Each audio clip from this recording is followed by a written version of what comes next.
Почему лед плавает на воде? Подпишитесь на канал, чтобы не пропустить новые серии с профессором. И мы начнем.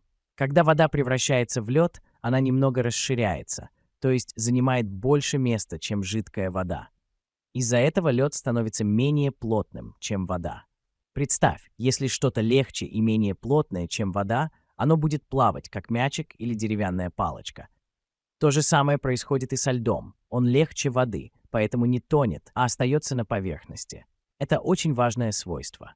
Благодаря тому, что лед плавает, озера и реки зимой замерзают сверху, а рыбы могут жить в более теплой воде подо льдом. Поставь лайк, если понял, почему лед плавает на воде.